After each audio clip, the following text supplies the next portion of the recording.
भोलेनाथ से कुछ काम था, इसलिए अब वो हमें मिले नहीं, इसलिए हम यहां से अब चले, फिर किसी दिन आएंगे तब उनसे भेंट मुलाकात हो। पार्वती ने कहा कि नहीं बताओ, मैं उसे बता दूं।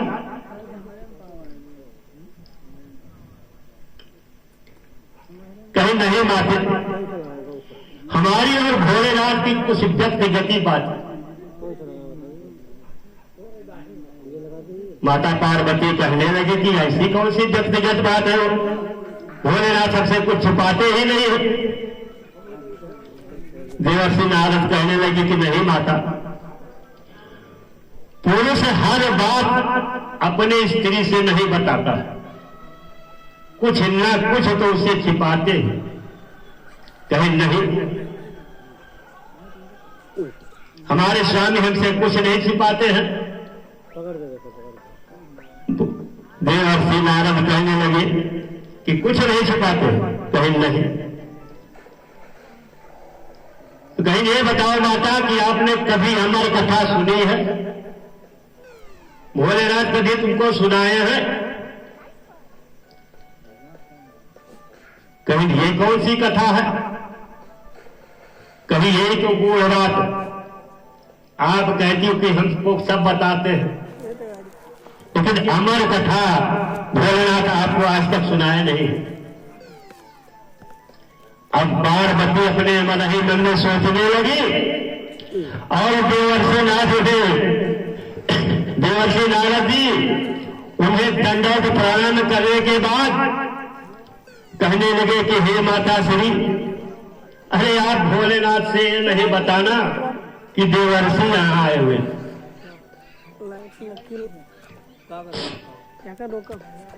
देवर्षि नारद वहां से चल देते हैं। कुछ ही समय के बाद वहां भोलेनाथ का आगमन हुआ। जब भोलेनाथ अपने दरवाजे पर आए तो पार्वती जी मारे गुस्सा के वहां बैठी अंदर, ना उससे कुछ बोलना है ना कुछ चालना। अब ये मन ही मन सोचने लगी कि भोलेनाथ आज तक हमसे क्यों छुपाए, कोई उनको दरवाजे पर लेने नहीं गए। जब वह दरवाजे से अंदर आए, बैठने को भी नहीं आसन मिला, बैठ गए। पार्वती जी अपने काम में संलग्न हैं। अब शंकर जी सोचने लगे कि हाँ कुछ तो बात है यार। तो जब वो ध्यान मग्न हुए तो क्या देखते हैं कि देवर्षि नारद आए और अपना काम करके यहां से चले गए। भोलेनाथ कहने लगे ठीक। भोलेनाथ कहने लगे कि हे प्रिय, ये बताओ कि यहाँ कार्तिकेय और गजानन कहाँ? पार्वती जी मारे क्रोध में कहने होंगे कहीं, हमें क्या पता, दिन भर के पीछे पीछे घूमती फिरूं। भोलेनाथ सोचने लगे कि देवी आज क्या बात है, कुछ हमसे अपराध हुआ है कि वो इतना गुस्सा हो। पार्वती कहने लगी कि नहीं, तुमने आज तक हमसे कुछ छुपाया। भोलेनाथ कहने लगे कि नहीं, मैंने आज तक आपसे कुछ नहीं छुपाया। पार्वती जी कहने लगी तो ये बताओ नाथ कि ये अमर कथा क्या, आज तक आपने हमको क्यों नहीं सुना? भोलेनाथ सोचने लगे कि ये अमर कथा के बारे में देवर्षि नारद का ही चाल है। अब ये हट करने लगे कि नहीं आज हमें सुनाओ। भोलेनाथ सोचने लगे, कहने लगे कि ठीक है प्रिय, अमर कथा एक ऐसी कथा है कि उसे कोई ठीक प्रकार से सुन नहीं सकता। पार्वती कहने लगी कि नहीं नाथ आप सुनाइए, हम सुनूं। कहीं ठीक।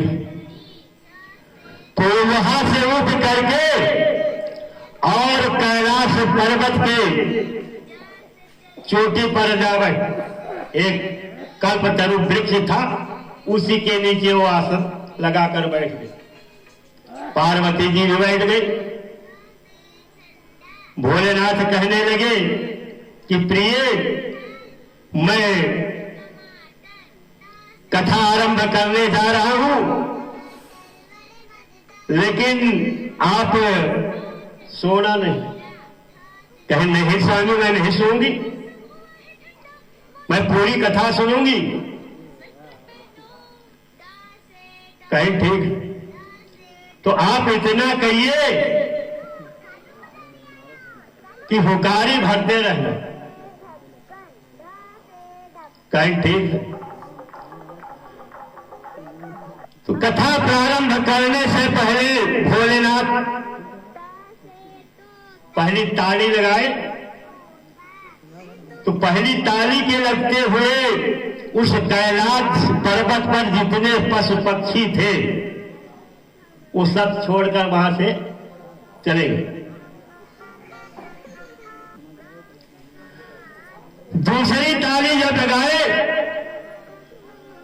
तो देवाधिदेव महादेव जी का त्रिशूल वो 3 बार कैलाश पर्वत का भ्रमण कि कोई चुपके से तो नहीं बैठा है। तो जब तीसरी ताली देवाधिदेव महादेव शंकर जी ने लगाया तो वहां सुगंधित हवा चलने लगी। श्री गणेश की तो उस पेड़ के एक खुआ में एक सुग्गा का अंडा पड़ा। तो जब ये ताली लगाया तो उसमें जीव नहीं था, निर्जीव। तो जब तीसरी ताली लगी और सुगंधित हवा बही तो वो अंडा वहां फूट गया और वहां एक तोते का जन्म, जीव का संचार हुआ। तो देवाधिदेव महादेव शंकर जी ने जब अमर कथा प्रारंभ किया तो कुछ देर तक माता पार्वती सुनती रही। उसके बाद में उन्हें निद्रा आ गई। निद्रा आ गई, वो सो गई।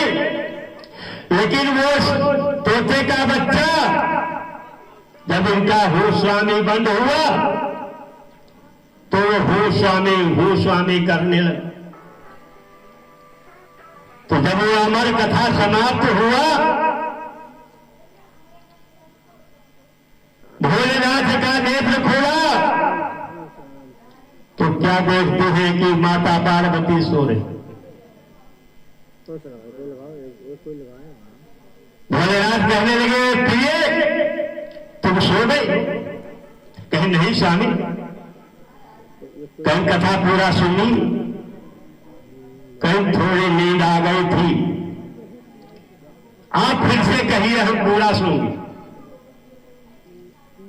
भोलेनाथ सोचने लगे कि जब आप सो रही थी तो ये हुकारी कौन भर रहा था? अब ये अपना नेत्र जब घुमाए तो क्रोध से आंखें लाल हुई और अपने त्रिशूल को उठाए, उस तोते के बच्चे को देखे। अब उसको मारने के लिए शंकर जी उसके पीछे दौड़ पड़े और वो सुगा भगा वहां 3 लोग 14 भोरों में उसको कभी शरण न मिली।